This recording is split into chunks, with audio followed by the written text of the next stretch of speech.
représentant les différentes voies métaboliques à l'origine de l'ATP dans une cellule musculaire. Le muscle nécessite de l'ATP pour la contraction, d'où l'hydrolyse de l'ATP se forme d'ADP et PI.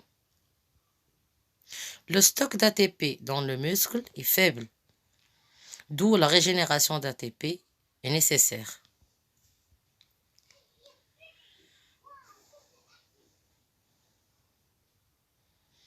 Alors, on régénère de l'ATP par plusieurs voies. Premièrement, la voie anaérobie par la phosphocréatine ou bien créatine phosphate. On transforme l'ADP en ATP par la créatine phosphate en formant de l'ATP et de la créatine. L'ATP est utilisé dans la contraction musculaire. C'est la première voie, la voie de la créatine phosphate anaérobie.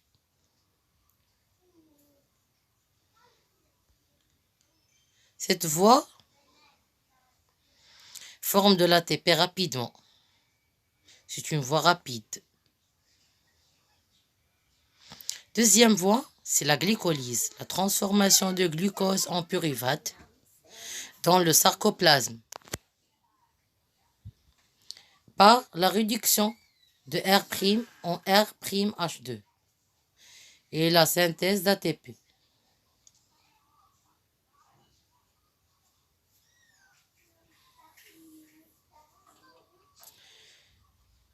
Donc la deuxième voie, c'est la glycolyse. Toujours l'ATP est utilisé dans la contraction musculaire par le sarcomère. Deuxième voie, c'est la glycolyse.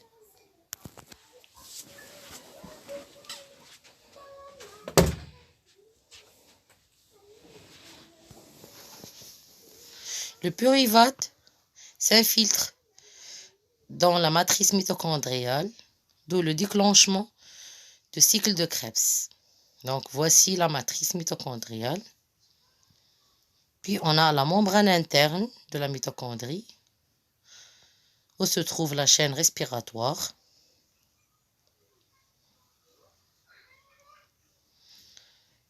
La membrane interne mitochondriale forme une grande quantité d'ATP par la phosphorylation oxydative. Ce sont des crêtes mitochondriales. Alors, le cycle de Krebs libère le CO2 et forme des composés réduits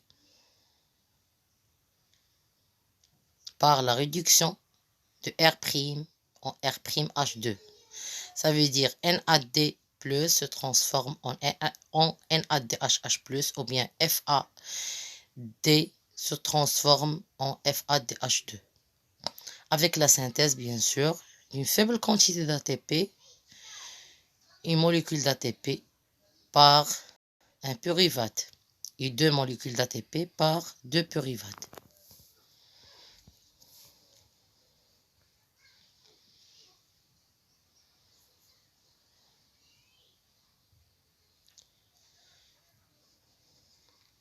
Sur la membrane interne mitochondriale, les composés réduits s'oxydent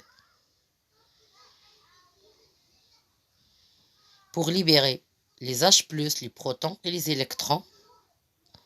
Par la présence d'O2, on a la réduction d'O2 et la formation d'H2O avec la libération de l'ATP. C'est la chaîne respiratoire au niveau de la crête mitochondriale ou bien au niveau de la membrane interne mitochondriale.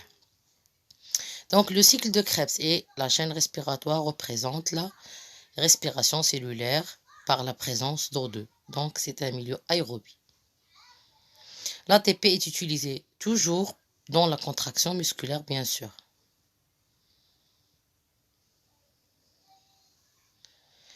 Il y a aussi une voie dans un milieu anaérobie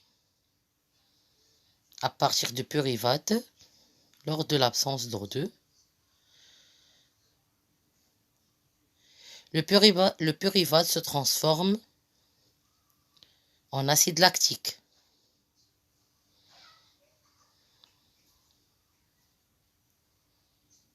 C'est la fermentation lactique.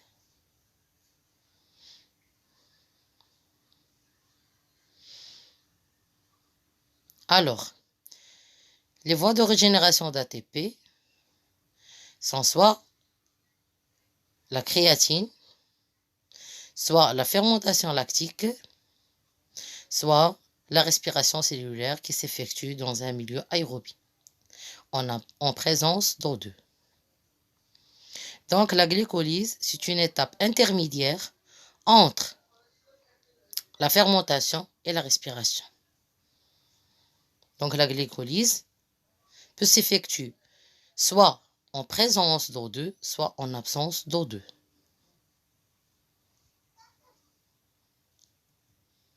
Comme vous voyez,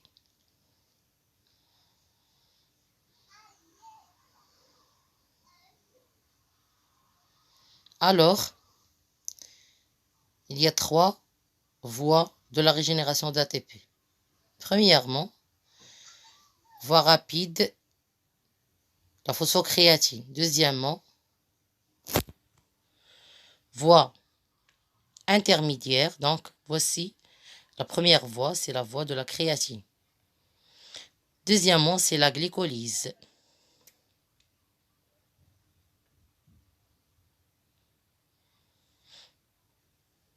Troisièmement, c'est le cycle de Krebs.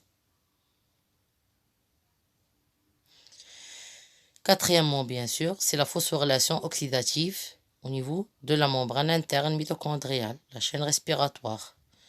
Et ces 3 représentent la respiration cellulaire.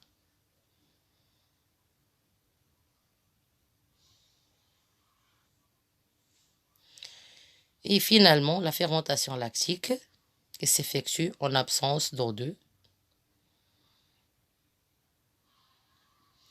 dans le sarcoplasme de muscle. Et merci pour votre attention.